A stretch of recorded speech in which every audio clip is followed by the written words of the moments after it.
Making headlines. Homeland Security Minister highlights the importance of fostering integrity among the youth as a critical setup towards building a corruption-free society. Islamic Minister highlights the significant progress of the Zakat system in Maldives. And Higher Education Minister states that the Maldives Polytechnic will undergo modernization and rebranding.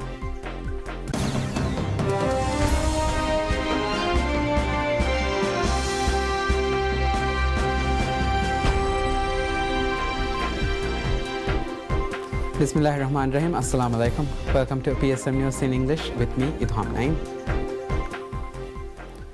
Minister of Homeland Security and Technology Ali Ihsan highlights the importance of fostering integrity among the youth as a critical step towards building a corruption-free society. His remarks were made during the second ministerial meeting on anti-corruption enforcement agencies within the Organization of Islamic Cooperation, OIC. Minister Ihsan outlined the government's commitment to eradicating corruption in Maldives and noted that profound impact that corruption has on national development and social well-being. He stressed that tackling corruption requires a collective effort, and the OIC meeting serves as a platform for countries to collaborate and develop strategies to eliminate corruption. Highlighting the pivotal role of youth in combating corruption, Minister Ihsan stated that instilling values of honesty and integrity in young people is essential for reducing corrupt practices. He also emphasized that new innovations and technology play a key role in the fight against corruption. As such, he added that the scope for corrupt practices can be significantly diminished by designing digital platforms that promote transparency and integrity for use in government offices and agencies. Additionally, Minister Ihsan invited OIC member states to participate in an international forum on enhancing integrity in tourism to be held in Maldives from May 6 to 7 of 2025. The forum, organized in collaboration with the Anti-Corruption Commission ACC and the Government of Saudi Arabia, will focus on advancing integrity within the tourism sector.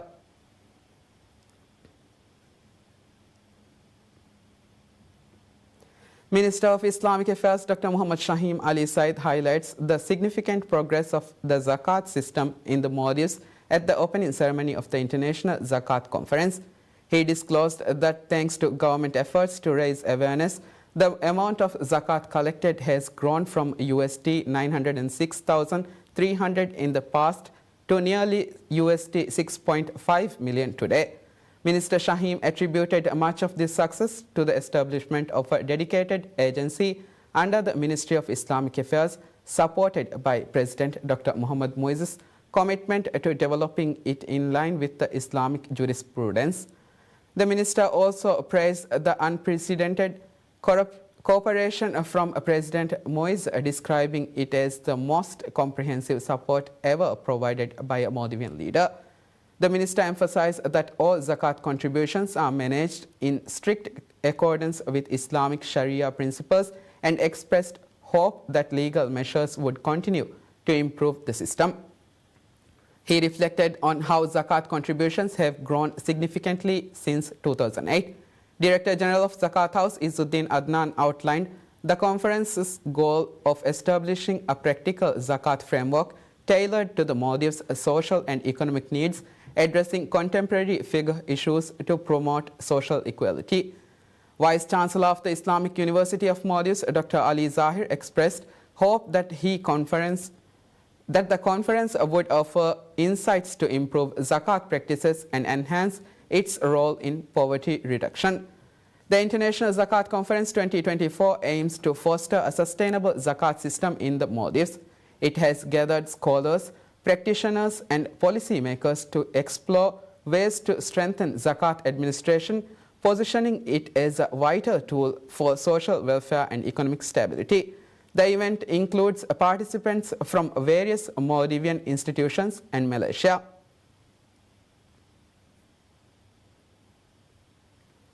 The Minister of Higher Education, Labour and Skills Development, Dr. Mariam Maria, states that the Maldives Polytechnic will undergo modernization and rebranding. She made the remarks on a special program of PSM News aired to mark the first anniversary of the government, explaining that the Polytechnic currently lacks the necessary facilities to provide a conducive learning environment for today's youth. The minister emphasized that the modernization efforts would begin soon. She stated that the institution must be further developed to offer a more engaging and technologically advanced space for students.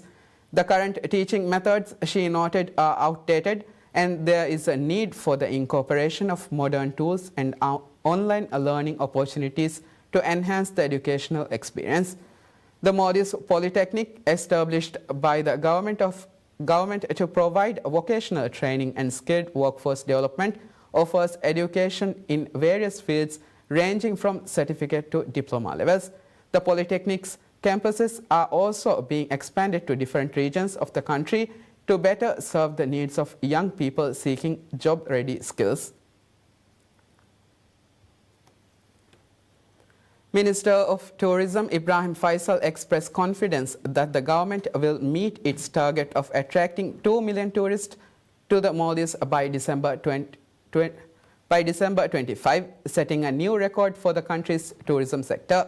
Speaking at a ceremony celebrating the Maldives' fifth consecutive World Leading Destination Award, Minister Faisal assured reporters that the nation is on track to reach this milestone. He highlighted that based on current tourist arrivals and statistics from the ministry, the Maldives is expected to surpass 2 million visitors by December 25th at the latest. He further noted his belief that the daily average of arrivals will increase significantly in the coming days. As of December 24th, the Maldives had welcomed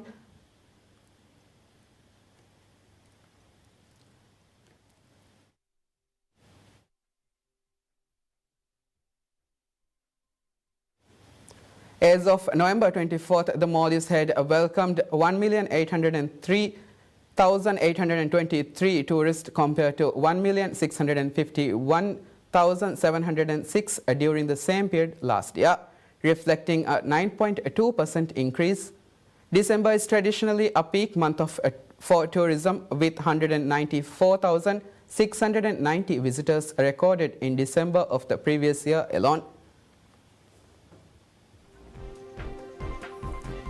We will be back after a short break.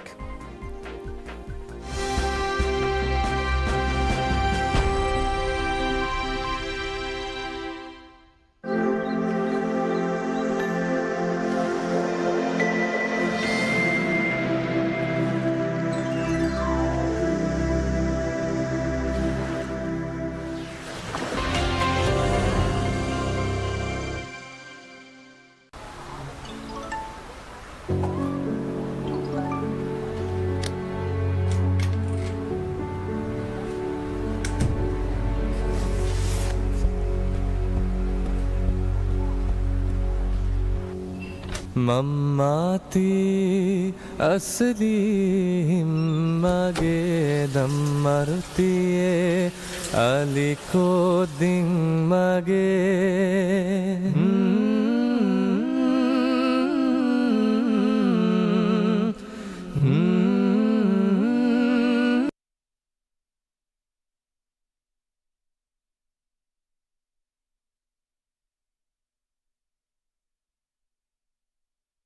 الله أكبر الله أكبر الله أكبر الله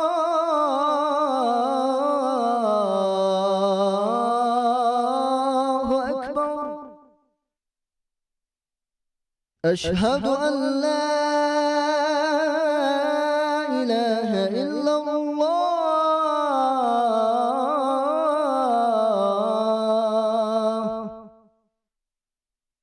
أشهد أن لا إله إلا الله أشهد أن محمدا رسول الله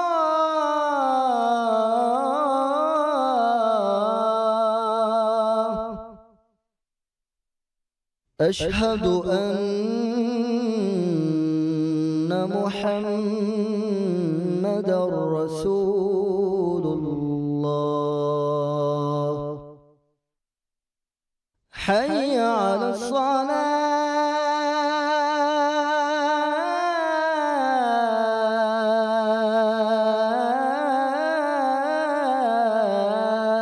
الصلاة حي على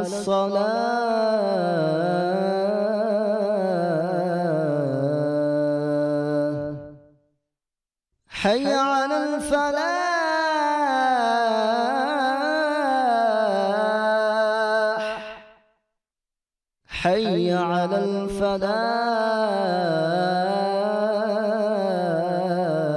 الفلاح الله أكبر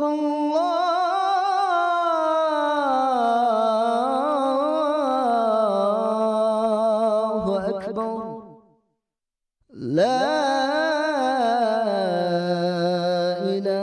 إله إلا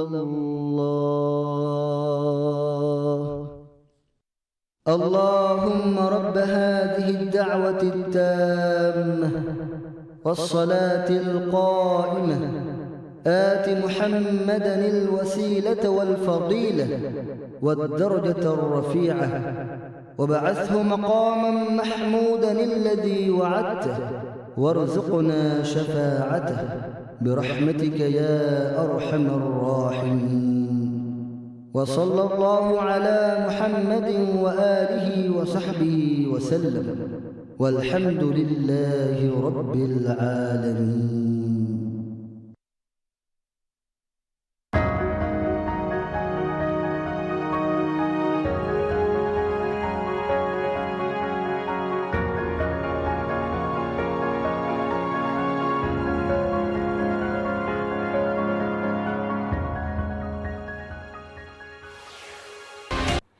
ಗೌಮೆ ದೆಮಿತುಮಟ್ಟಕ ನೋತ ಮಾದಮಾಗ ಸಲಾಮೆ ರಕ್ಕಾತೆರು ಕುರುಮಟ್ಟಕ ಎಮ್ಮೆಸ್ಕಮೆ ದೆನಿ ಎಬೆಗ್ಗೆ ರಾಜ್ಯ ಎಬೈಗ್ಗೆ ಮಿಲ್ಕುಗೆ ಗೊತ್ತುಗ ಬೇಫುಮ ಎವ್ವೆಸ್ ವೆರಿಯಕು ಎಂಗೆ ವೇಗುಮ ಕಾಣುಲ ಉತಿ ಮುಹಮ್ಮದ ಕುರುಫಾಣ ಮರೋಶಿ ರಾವೆರಿ ಬೆಯ ದುಆಫರ್ ದಂಡೆಲು ಫದ ಎತ ದಿವೆಹಿನ್ನೆ ಪೋರ್ಚುಗೀಸಿನ ದೆಕುಳ ತೆದು ಮಕಿ ಮಿಬಹುಗೆ ಹೆಕ್ಕೆ ಎಂಗೆ ವಡಾಣ್ಣಾಣೆ ಫದ ಗೌಮೆ ಸಲಾಮೆ ಒಣ್ಣನಿ ಎಬೈಗ್ಗೆ being ಸಲಾಮೆ ತುಂಬೇವುಣಿಮ bin ಸಲಾಮತುಂ ಒಣ್ಣನಿ ದೌಲೆ ಸಲಾಮತುಂ ಬಾವ್ಯಾಗೆ ವೀಮ ಗೌಮಿಯತುಗ ಎಮ್ಮೆ ಇಸ್ಕಮೆ ದೆನಿ ಮಿ ತಿಂಗ್ ರುಕುಂ ಹಿಮಾಯಕುರ್ ದಿವೆ ಗೌಮಿಯತುಗ ನಮ ಎಯಿ ದಿವೆಹಿನ್ನ ದಿವೆಹಿಂಗೆ ರಾಜ್ಯ ದಿವೆಹಿಂಗೆ ದೌಲೆ ಹಮ ಎವ್ವೆಸ್ ದಿವೆಸ್ಸೆಗೆ ಅಮಿಲ್ಲವಂತಕನ್ ದಿಫಾ ಕುರವೇಣಿ ಮಿ ಹಗೀಗತುಗ ಮತೀಗ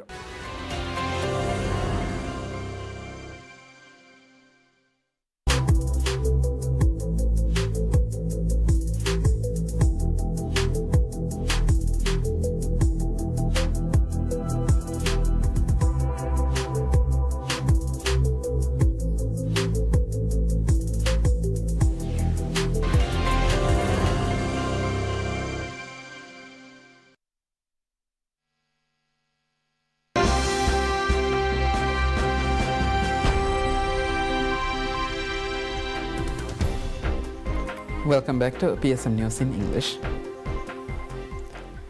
Governor of the Maldives Monetary Authority, MMA Ahmad Munawwar, discloses that the new terminal at Velana International Airport will include designated spaces for foreign currency exchange, facilitating easier currency transactions. He made the remarks during a program of PSM News.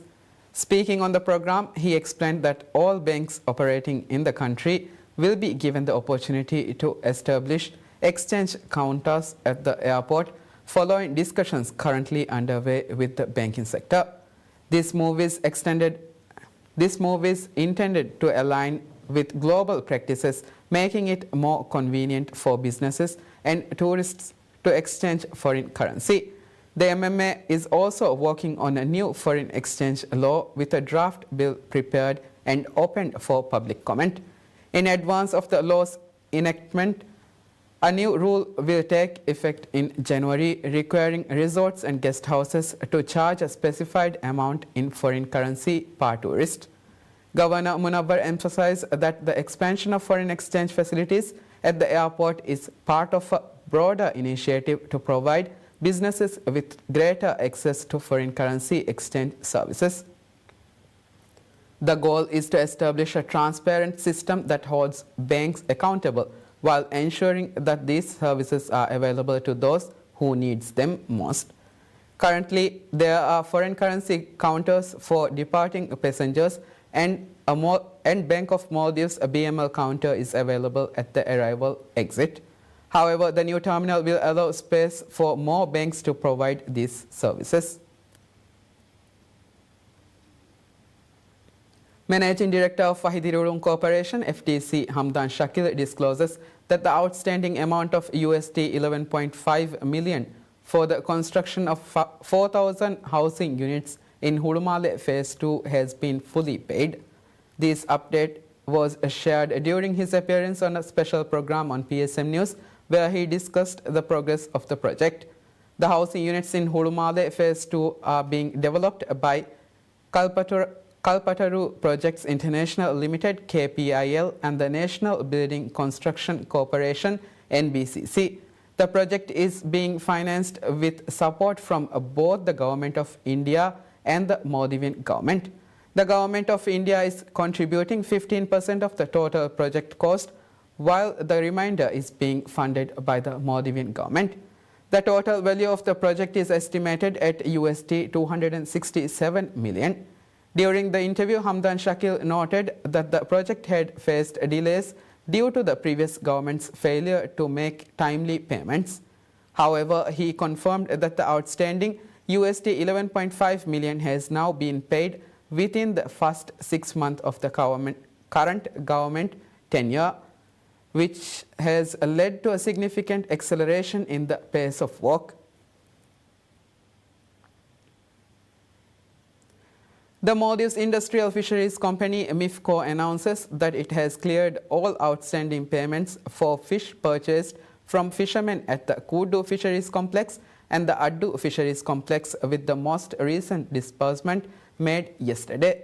Between November 17, 2023 and November 15, 2024, MIFCO has paid a total of USD 59.4 million for 50,588 metric tons of fish. However, the company is still processing payments for fish caught between October 28 and November. Currently, there is a backlog of USD 1.9 million owed to the fishermen. When the current government took office, approximately USD 16.2 million was owed to the fishermen.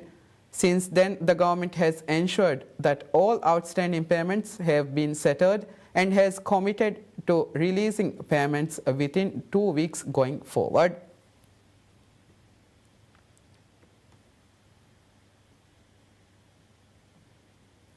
The Muli Island Council allocates 53,000 acres of land on the northern side of the island for the establishment of a tourism education training center. In line with this initiative, bids are now being invited from registered businesses in the Maldives, with the deadline for submission set for December 5.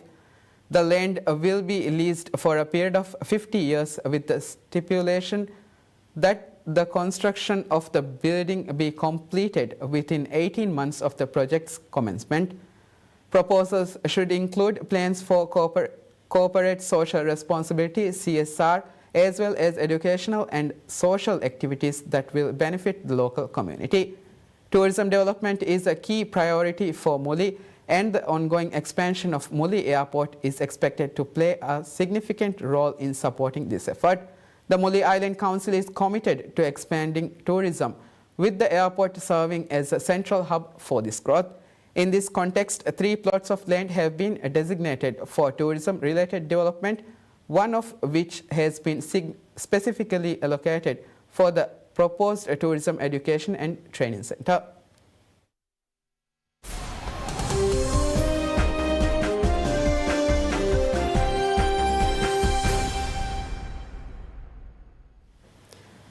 Canada's Finance Minister Chrystia Freeland discloses that the federal government and the premiers of the 10 provinces agreed to work in a united and coordinated way against a threat by US President-elect Donald Trump to impose tariffs on Canadian imports. Trump said on Monday he would impose a 25% tariff on imports from Canada and Mexico until they clamp down on drugs, particularly fentanyl, and migrants crossing the border. After a virtual meeting with the premiers called by the Prime Minister Justin Trudeau, Freeland told reporters that it was agreed to be smart, strong and united in meeting the challenge. She noted that discussions were held about the borders and the Canada's-US trade relationship.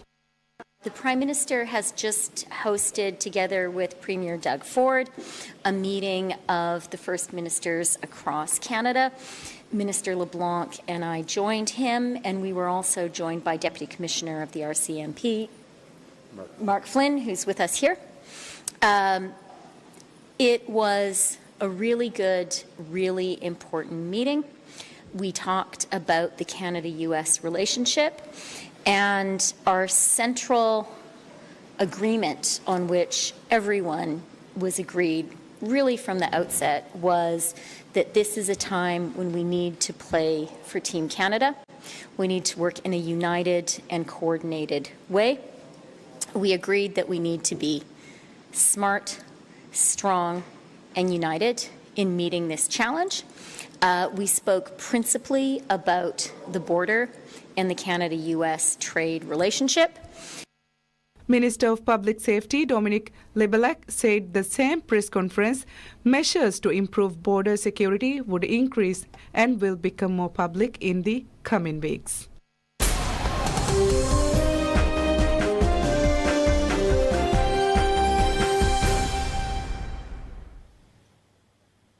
Lebanese militant group Hezbollah said Wednesday it had achieved victory over Israel and that its fighters were at the ready in its first statement since a truce between the two sides took effect.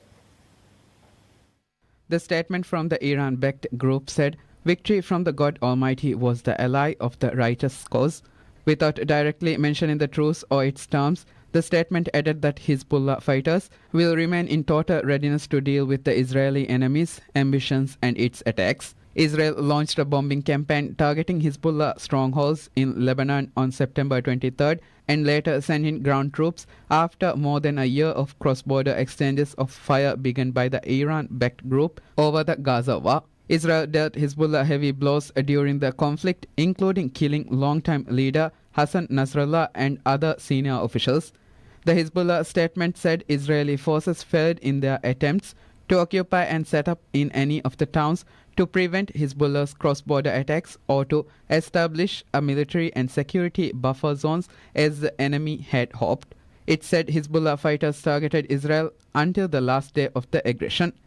The truce deal requires Hezbollah to pull back north of the Litani River, some 30 kilometers from the border with Israel, and dismantle its military infrastructure in South Lebanon.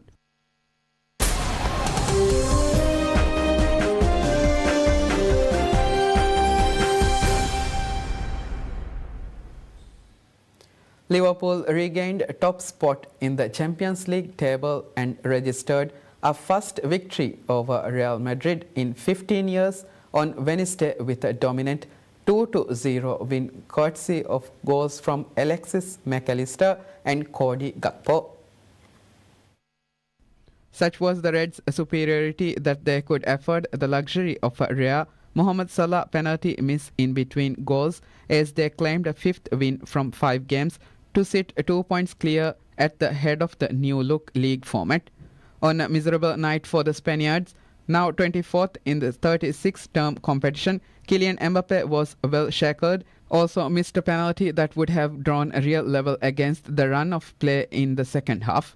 With Liverpool dominating possessions and chances against the Champions League holders, McAllister struck the opener in the 52nd minute after a neat 1-2 with Conor Bradley in front of a delirious Kop and at Anfield. Gakpo sealed the game in the 67th minute with a header past Thibaut Courtois from an Andy Robertson cross. The result continued boss Arne Slot's scintillating start at Liverpool, who as well as their 100% Champions League record also sit top of the Premier League by 8 points. I think it's always good to win a game, and especially a big game like this, because you know you face so many quality players. For me, it would even mean more if we go into the later stages of the tournament, because this is such a strange and different setup in the Champions League that it's difficult to judge how important these wins are. If we arrive in the last 16 or quarterfinals or wherever we can arrive to, and we face them again, and then we are able to beat them, that would be maybe a bigger statement than this. But we are definitely happy with the win. Let that be clear. Liverpool had not beaten Real Madrid since 2009, failing to win any of the previous 8 matches, including 2 painful Champions League final defeats.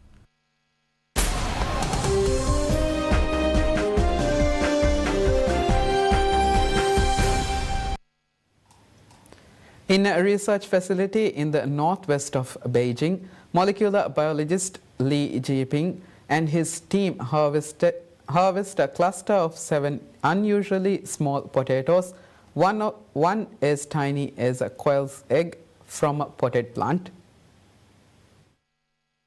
Grown under conditions that simulate predictions of higher temperatures at the end of the century, the potatoes provide an ominous sign of future food security.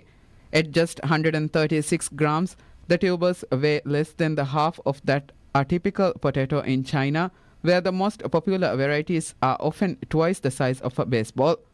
China is the world's biggest producer of potatoes, which are crucial to global food security because of their high yield relative to other staple crops. But they are particularly vulnerable to heat, and climate change driven by fossil fuel emissions is pushing temperatures to dangerous new heights while also worsening drought and flooding. With an urgent need to protect food supplies, Li, a researcher at the International Potato Center, CIP in Beijing, is leading a 3-year study into the effects of higher temperatures on the vegetables. His team is focusing on China's 2 most common varieties. Li said the difference of a few degrees Celsius has had a significant impact on yield. His team grew their crops over 3 months in a walk-in chamber set at 3 degrees Celsius above the current average temperature in northern Hebei and Inner Mongolia, the higher altitude provinces where potatoes are usually grown in China. Their research, published in the journal Climate Smart Agriculture this month, found that higher temperatures accelerated tuber growth by 10 days but cut potato yields by more than half. The research by CIP, which is headquartered in Lima, is part of the collaborative efforts with the Chinese government to help farmers adapt to the warmer, wetter conditions. That's it for tonight. Thank you for watching PSM News.